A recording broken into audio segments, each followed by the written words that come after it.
రాష్ట్ర ప్రభుత్వ chief whip Vinukonda శాసనసభ్యులు శ్రీ జీవి ఆంజనేయులు ఆదేశాల మేరకు వినుకొండ ఆపరేషన్ క్లీన్ స్వీప్ కార్యక్రమం ముమ్మరంగా కొనసాగుతోంది. రాష్ట్ర ప్రభుత్వం చేపట్టిన 4 వారాల ప్రత్యేక పరిశుభ్రత ప్రణాళికలో భాగంగా 3వ వారంలో వ్యర్థాల వర్గీకరణ మరియు మార్కెట్ ప్రాంతాల పరిశుభ్రతపై ప్రత్యేక అవగాహన కార్యక్రమం నిర్వహించారు. నరసరావుపేట రోడ్డులోని దావూద్ కిచిడి పాయింట్ వద్ద జరిగిన ఈ కార్యక్రమంలో మున్సిపల్ కమిషనర్ కోడూరు శివరాం ప్రసాద్ మాట్లాడుతూ రోజుకు 100 కేజీలకు పైగా వ్యర్థాలు ఉత్పత్తి చేసే సంస్థలు తడి పొడి చెత్తను తప్పనిసరిగా వేరు చేయాలని సూచించారు. అలాగే సింగిల్ యూజ్ ప్లాస్టిక్ వినియోగాన్ని పూర్తిగా నిషేధించాలని, నిబంధనలు ఉల్లంఘిస్తే జరిమానాలు విధిస్తామని హెచ్చరించారు. స్వచ్ఛ ఆంధ్రప్రదేశ్ లక్ష్య సాధనలో భాగంగా వినుకొండను పరిశుభ్ర నగరంగా తీర్చిదిద్దేందుకు ప్రజలందరూ సహకరించాలని పిలుపునిచ్చారు.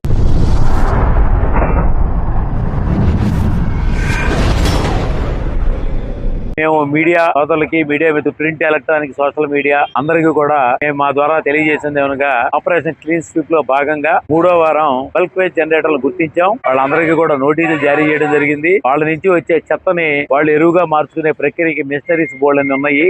ఆ మిషనరీస్ కొనుక్కోవాలి. అట్లాగే చెత్తను ఎక్కడ పడితే అక్కడ వేయకుండా, రోడ్ల మీద కాలువల్లో వేయకుండా, రోగాలు వ్యాప్తి చెందకుండా, చూడటానికి అసభ్యంగా ఉండకుండా, విజిబుల్ క్లీన్లీనెస్ నీట్ గా ఉండే విధంగా ఈ నగరపాలక మున్సిపాలిటీ చాలా పనులు చేస్తుంది. మరి దీని మీద స్థానిక శాసనసభ్యులు ప్రత్యేక దృష్టి కూడా పెట్టారు. స్వచ్ఛ సర్వేక్షణలో మంచి ర్యాంకు సాధించాలని కూడా తెలియపరిచారు. కాబట్టి ప్రతి ఒక్కరూ సహకరిస్తారని, అదే విధంగా సింగిల్ యూజ్ ప్లాస్టిక్ కూడా వాడకుండా 120 మైక్రాన్ల కన్నా తక్కువ పరిమాణం ఉన్న single use carry bags, plastic అనేది నిషేధించడం అయింది. ఇక నుంచి ప్రతిరోజు మేము షాపుల్లో తనిఖీలు చేసి ఎవరన్నా ఉన్నట్లయితే గుర్తించి దాని ప్రకారం అపరాధ రుసుము కూడా వసూలు చేస్తాం. సాలిడ్ వేస్ట్ మేనేజ్మెంట్ రూల్స్ కానీ, అలా అదే విధంగా ఆపరేషన్ క్లీన్ స్వీప్ లో భాగంగా 2026 రూల్స్ ప్రకారం, సాలిడ్ వేస్ట్ మేనేజ్మెంట్ రూల్స్ ప్రకారం, ప్లాస్టిక్ వేస్ట్ మేనేజ్మెంట్ రూల్స్ ప్రకారం కూడా అందరూ కూడా సహకరించాలని కోరుతున్నాం. Thank you.